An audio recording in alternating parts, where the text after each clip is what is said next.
Well, hello, folks out there in YouTube land. Got a very interesting show set up for you today. Yep.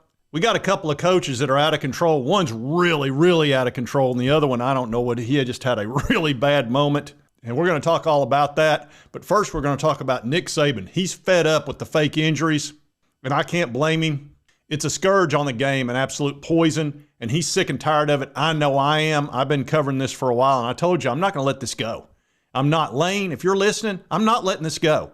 You're going to stop the fake injuries, and we're all going to make sure that you do. So let's get into this because it's getting ridiculous. Now, I will tell you, if you're an Ole Miss fan or a Georgia fan, this could get a little dicey. You may not like this because the gloves are coming off. Get my gloves off. You finished? Come on, get my gloves off. Yeah, I'm not playing around. I'm going to address these issues. And if you're somebody that this is, things like this upset you, I have a policy. Get your participation trophy, put on your Gen Z toboggan, and find your safe space. Everyone likes me and thinks I'm great in my safe space. My safe space. All right, now for the rest of you that can handle this, let's get into this.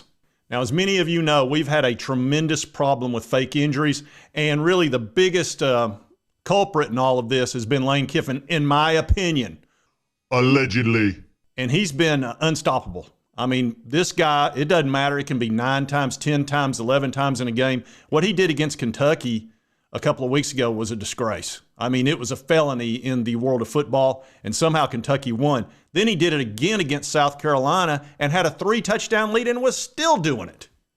To the point, Shane Beamer spoke about it because a reporter asked him, said it happened 11 times. One guy got injured four separate times, walked off the field, and came right back in.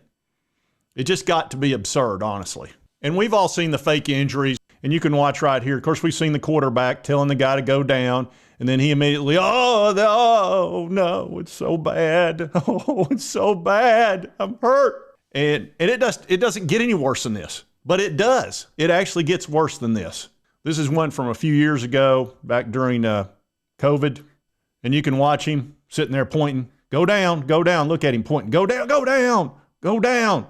He keeps pointing, telling him to go down. The guy runs over. Finally, he falls down at his feet. It's like, no, I need you to fall down out there in the middle of the field. This looks ridiculous. You're making me look like I'm telling you to fake an injury. And Lane doesn't like that. He wants you to not see him doing this. I don't even know that he cares, honestly. I don't think he does. I think he wants people to see it. And so people are really fed up with it, so they've been complaining a lot about it and bringing it to people's attention. And Ole Miss finally, after 4 years of this garbage, finally came out and made a statement. And a lot of it had to do with the reporter noted there were 11 stoppages of play due to Ole Miss players going down after the whistle or before the snap. And Ole Miss put out a statement, said, feigned injuries has become a notable topic in college football. We realize our program has been part of that discussion. You think? Per a statement attributed not to any individual, but simply to Ole Miss football, we have been in communication with the National Coordinator for Football Officiating and provided relevant medical information for his review to answer questions about recent injuries. So that part right there is absurd. But let's get into the more important part. We've also updated the SEC office, and our head coach Kiffin will communicate with our coaches and players to ensure we conduct ourselves properly and are compliant in this matter. Right. I'm sure you'll get right on that. Well, let's see if they actually did it or not. They had a game against LSU. And here's the thing we know. Ole Miss likes to have those injuries when they're playing important games. If they're just playing nobody, they won't really care. But if they're playing a Power 4 team, that's when the injuries really, they stack up. And it's always after a big first down or a splash play for some reason. Shane Beamer has noticed it. But it's fascinating to me how many injuries occur for them after the opposing offense makes a first down or has a big play. And you go back and watch the Wake Forest game. It happens a lot to the same guy. So yeah, he's noticed it. Everybody's noticed it. But surely after the school put out that statement, Kiffin's going to change, right? Well, let's see. Roll the ugliness. Here comes Ole Miss. LSU got the first down. Oh, there he goes. He went down. Oh, my leg. Oh, my leg. It's so bad. Oh, it's so bad. Look again. There he is right there. Looking at this, look at the side. Oh, there I go. Straight down. Straight down. Look like LSU guys are pointing, laughing, like, good, give me a break. Oh. So, obviously that statement was nonsense, means nothing whatsoever. Lane's just going to completely ignore it and do his own thing.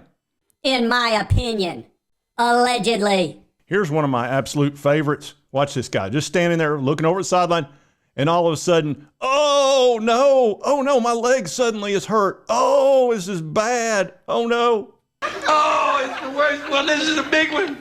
I'm dying. You hear that, Elizabeth?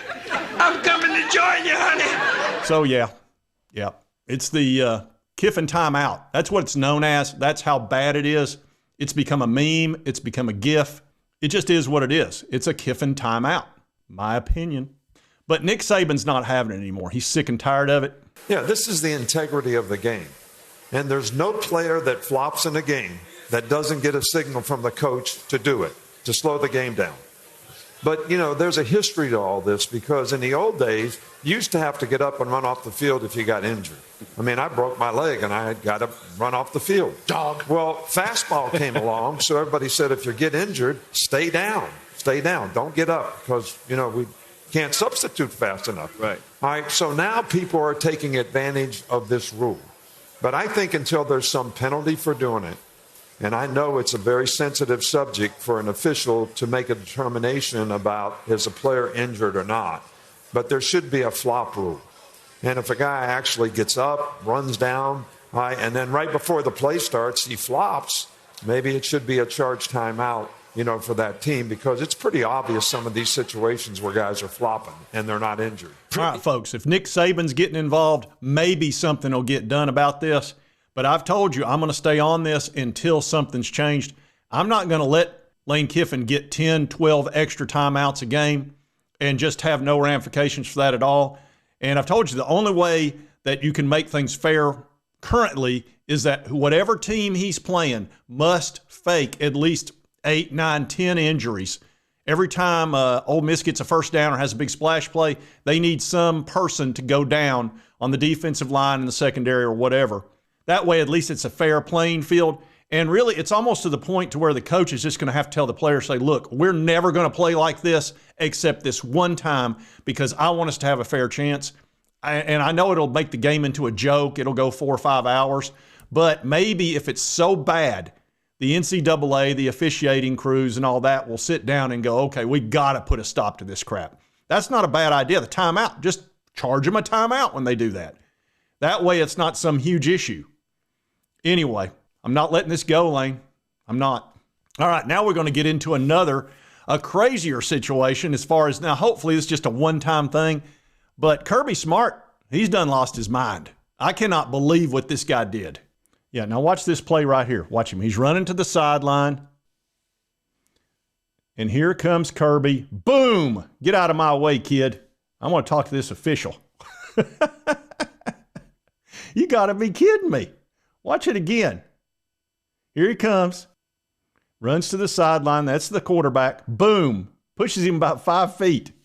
I don't know what happened with Kirby right there. I don't know if he's just lost his mind or he's probably ticked off because Mississippi State was coming back and making a game out of it.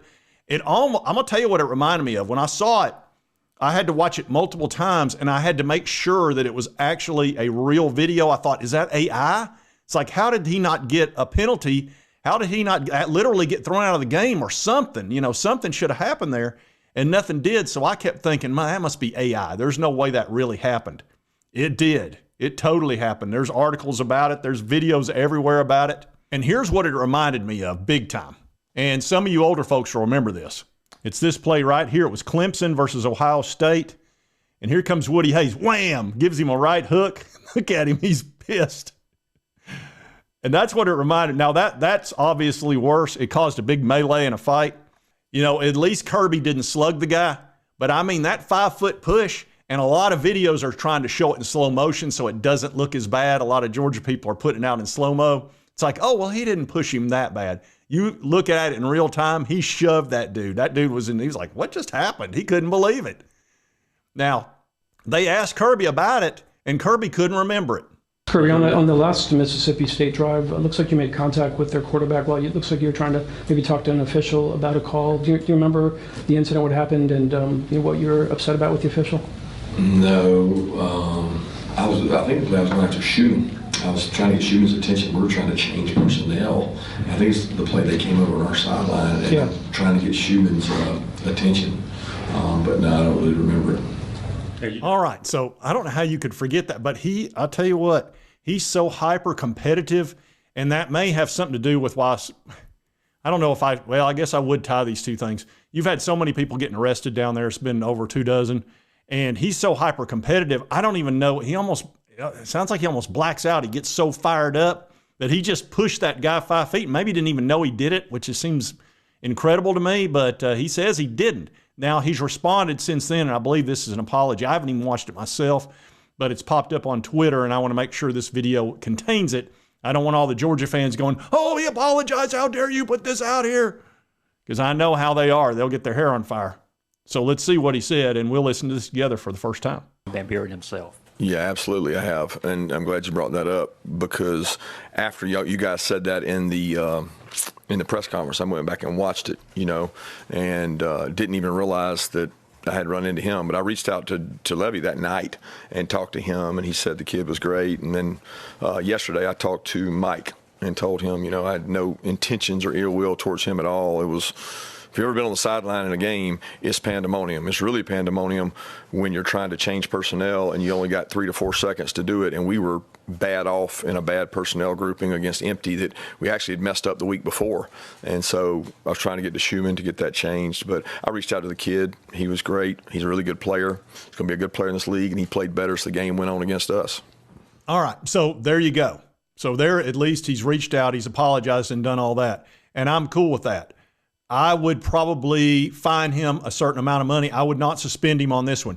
Personally, I think Lane Kiffin should have been suspended years ago over this fake injury crap, or at least fined heavily. But for this, I would just be a slap on the wrist. I would give Kirby, since he apologized, since he reached out, I would probably give him a $50,000 fine or something like that. And, fine should go to charity anyway. But something needs to be done for that. You can't go over there and shove because, look, if it was the other way around, and I actually heard this comment on Off the Hook by Caleb Calhoun. He said, what if it was the other way around? What if a player shoved a coach? What would happen? It's like, oh, yeah, they would just do awful things. So I think there should be something, at least a nice fine, to just get him to calm down just a little bit. I understand he's hyper-competitive, but you can't go around doing that. You cannot shove the opposing player, whether you realized it or not. No, you can't do that. So a fine would probably be suffice for him. With the suspension should go to Lane Kiffin, but they're not going to do a thing to him either. Lane's is on purpose. I don't know if that was on purpose with Kirby. He's probably just, like I said, he's just a psycho on the sideline and, lost control and freaked out a little bit. So anyway, if you like this type of content and you want to see more, just hit this little button right here. This is the subscribe button. Doesn't cost you a dime. It'll help you get my videos. And right over here is the most recent video YouTube thinks you'll enjoy based on your viewing history. And don't forget to hit that thumbs up button. That helps out the algorithm. And we'll see you next time on Sports Talk Jay.